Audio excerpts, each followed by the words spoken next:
হবে আমরা কোথায় পয়সা খরচ করে তাকে টাকা ছাড়া মানুষ নাই সেটা কিসের আলেম তোরা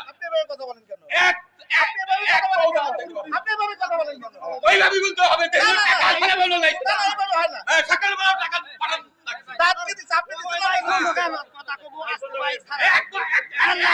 দেখতে দিব না যদি এখানে দহন করে ভালো লাগে এইবার পাওনা নাকি পুরো ভালো এক পাও যাইতে দিব না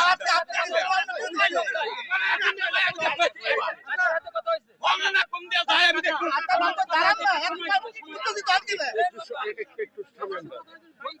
ভাই আপনি কার সাথে কথা বলছেন মুতালেব কই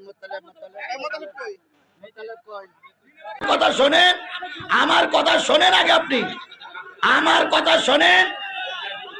না না না না আমার কথাকে শুনতে হবে, আমার কথা শুনতে হবে, আমার কথা শোনাই লাগবে তোমাদের, আমার কথা শোনাই লাগবে।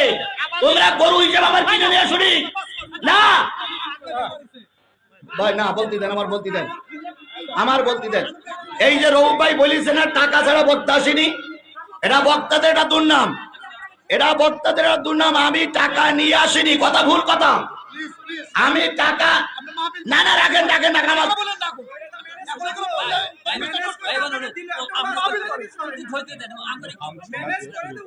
আমি তোমাকে মুরব্বী হিসেবে ওগুলো নাই বলবো, ওরা শান্ত হোক, কারো নাম না। এগুলো এগুলো কি নায়েতপুর কারণে নায়েতপুর একটা ঐতিহাসিক জায়গা। আর একটা জিনিস মনে রেখেন, সেটা হলো আমি একটা দলকে আল্লাহ আমাদের এই দাবিটা পূরণ করে সোনার দেশটারে কোরআনের দেশ বানানোর তৌফিক দান করুক।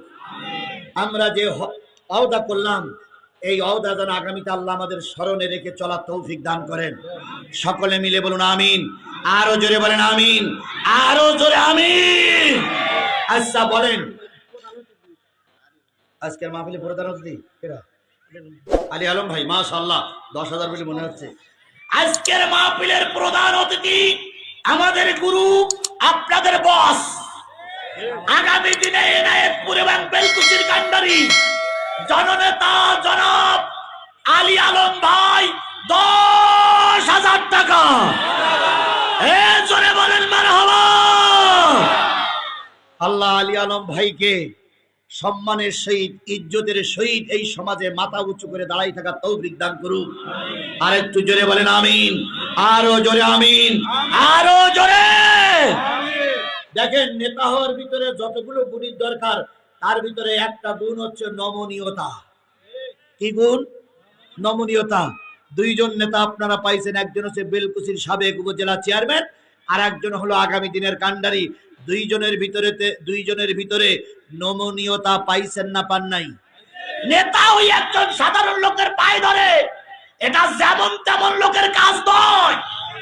এতদিন পর্যন্ত চরমনাই জামাতের বিরোধিতা করেছে, আর গতকাল সেই জামাতের আমির চরমনার পীর সাহেবের কাছে গিয়ে মুসাফা করে দেশের জন্য দোয়া চেয়েছে। এর নাম ইসলাম, এর নাম ইসলাম, এর নাম ইসলাম। জামাতের আমির এবং চরমনার শায়েখ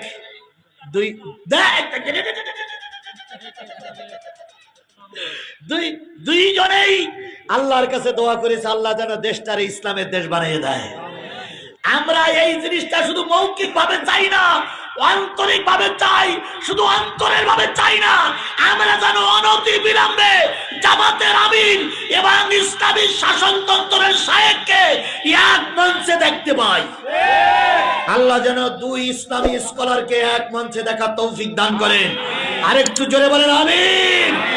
সাপোর্ট করি, কোন দল দরকার নাই, তবে ওই দলটার ভিতরে সবচেয়ে আনুগত্য সবচেয়ে বেশি। আনুগত্য ছাড়া দল টিকাই রাখা যায় না। সেই আনুগত্যের একটাই মাত্র দল, সেটা একটা ইসলামী দল। বুঝে নিয়ে সেই দলের নেতা কর্মীরা এখানে উপস্থিত। আমাকে যদি বলে যে রাত 12টা পর্যন্ত এখানে বসে থাকতে হবে, আমার এখান থেকে নড়িয়ে যাবার সুযোগ নাই। কারণ আমরা নেতার আনুগত্য করে চলি। কথা বলে ঠিক তবে ঠিক। আপনাদের কোন দাবি থাকলে দাবিটা যদি নেতাদের মাধ্যমে আসতো, খোদার কসম কিছুই হতো না। ওই দেখেন ওই দেখেন ওই দেখেন ওই দেখেন ওই দেখেন, আমি আগেই বলেছিলাম মজ্জেন আমাদের শত্রু। বন্ধুগণ, এখন আমি আর কয়টা পয়েন্ট বাকি আছে? একটা পয়েন্ট বাকি আছে, একটা পয়েন্ট 6 নম্বরটা বাকি আছে। 5 নম্বর হলো জামাতবদ্ধ হওয়া। কি বদ্ধ হওয়া? এ মুসলমান, কি বদ্ধ হওয়া? খালি কোরআনের দাবি কি বদ্ধ হতে হবে? যদি আমরা জামাতবদ্ধ থাকতে পারি কোরআনের ছায়া তলে, এনায়েতপুর মানুষের বলে গেলাম আগামী সংসদ হবে কোরআনের সংসদ। ও বেলকুচির এনায়েতপুরের মানুষের সাদা কাগজে লিখে রাখো, গোটা দেশ সফর করে, আমি গতকাল সফর করেছি দিনাজপুর, এখানে মাঝখানে বিরতি দিলাম, ঢাকার উদ্দেশ্যে রওনা হব। গোটা বাংলাদেশ সফর করে আমার মেমোরিতে যা আসছে, যদি আমরা ঐক্য থাকতে পারি, আগামী দেশ হবে টুপিওয়ালাদের দেশ, আগামী সংসদ হবে টুপিওয়ালাদের সংসদ, আগামী গণভবন হবে টুপিওয়ালাদের গণভবন। হাজারো চেষ্টা করে বাধা দিয়ে রাখতে পারবা না।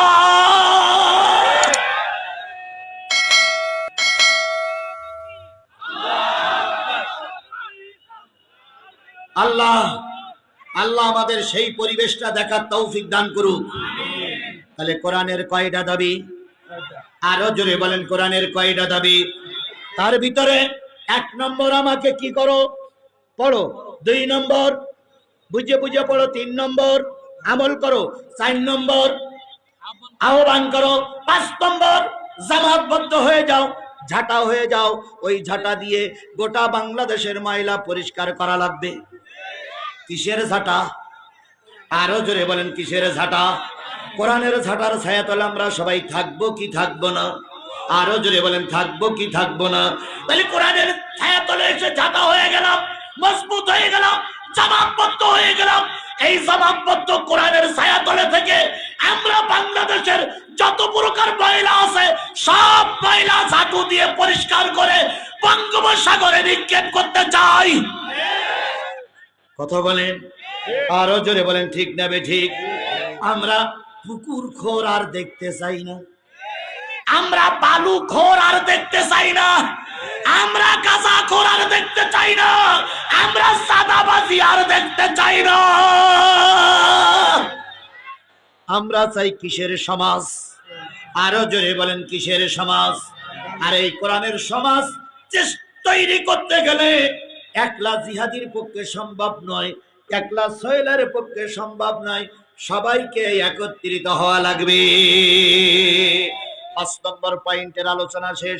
6 নম্বর, যদি এই সমাজ কোরআনের সমাজ তৈরি করতে চাও, কোরআন বললেন 5টা কাজ কি হয়ে গেছে? পালন করা হয়ে গেছে। এবার 6 নম্বর তোমাদের কাজ, কোরআনের বিধান সমাজে চালু করে দাও। মা বোনদেরকে বলি, পুরুষ ভাইদেরকে বলি, 6 নম্বর দাবি, কিসের বিধান চালু করা লাগবে? এবারে এনায়েতপুরের মুসলমানেরা বলুন তো, কোরআনের বিধান কি আমার সমাজে চালু আছে? আরো জোরে বলেন, চালু আছে। চালু হোক, এটা কি আপনারা চান? চালু হোক, এটা কি আপনারা চান? এখানে যদি কোনো অমুসলিম ভাইও থাকেন, আপনাদের উদ্দেশ্য বলি, ভাই রে, যদি কোরআনের আইন চালু হয়, সবচেয়ে বেশি তোমরাই শান্তিতে থাকবা। এই জন্য আমাদের কোরআনের আইন চালুটা হোক, এটা কি আপনারা চান? কারা কারা চান এদেশে কোরআনের আইন চালু হোক? জোরে একটা তাকবীর দিবেন, নারায়ে তাকবীর।